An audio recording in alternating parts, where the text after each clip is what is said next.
Sénégal mbokki àdduna dal leen ak jàmm ci seen chaîne bu bees Mbawor TV dinañ leen indil lépp luy actualité reportage émission vous pouvez vous abonner à votre chaîne leader Mbawor TV International votre nouvelle chaîne en ligne lépp luy actualité wërngël àdduna dinañ leen ko jox ak Mbawor TV International Mbawor TV International sunu télé mooy sunu yëf.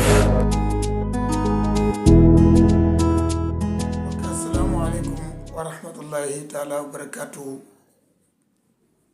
seen mbokk Mbaye Ndiaye bu Mbadiar xam naa dafa am lu ma daan wax di ko bàyyiloo xel nit ñi yàlla dogal tam tey mu dal sama kaw mooy lan xale yi sàcc ak di leen gëf ginnaaw bi ñu sant yàlla julli seen Muhammad sallallahu alayhi wa sallam ndax sunu njaboot moom rëcc na ajjuma ji nga xam ne moom lañu war a tëj campagne bi 2024 Mbuur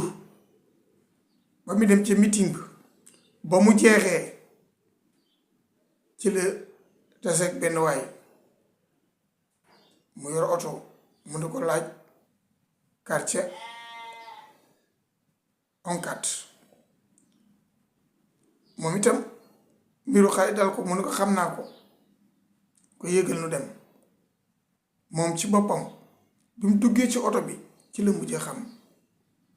fi mu nekk ba yàlla dogal ci kattanu yàlla ba ñu demee ba Dakar oto bañ ko bàyyi woon ci kattanu yàlla foofa la rëcc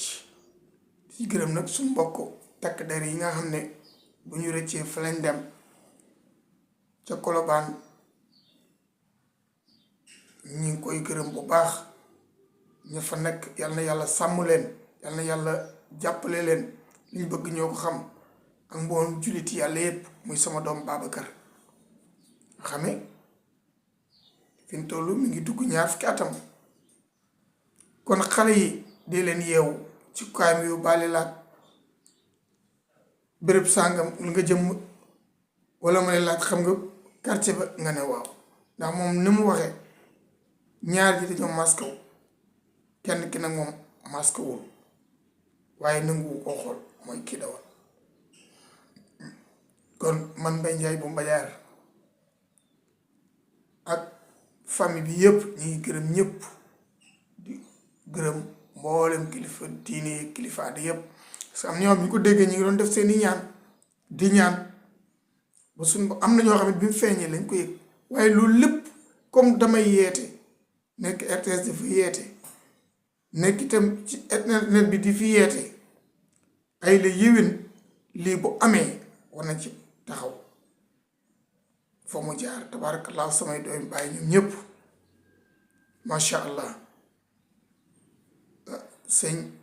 Jóob mi ko yoroon Mbuur bàyyi alfa bu sëriñ ma dikkee kees moom itam wax dëgg yàlla def ay communiqué am yooyu yëpp ndax xam ñun exactement fan la jóge fa la nekk kon ñu ngi sant mboolem kilifa diine yi waaye itam de bàyyiloo xale yi bàyyi leen taxaw ci mbedd yi di gaaraasu rek di gaaraasu wala ku la ne foo jëm nga ne ko béréb sàngam man ne damay laajte diw xam nga ne oto yëpp ah ñi def lu baax ngi baax mais ñi def lu bon ña nga fa kon ñu ngi sant yàlla bu baax ba suñu borom tabaaraka wa taala di lu si waat ko ci suñuy loxo muy Babacar Ndiaye jërë ngeen jëf seen mbokk Mbaye Ndiaye bu Mbadiar ñaan itam vidéo bi ñëpp jàllale ndax mu yee mboolem doomu aadama yi ndax buñ nee ne tey man mii la dal te ma daan ci waxtaan ci rajo bi di ci waxtaan nag ci internet bi ci Mbadiar TV wala yeneen site internet kon tey loolu moom preuve baa ngi nii ñu ngi jégalu bu baax a baax.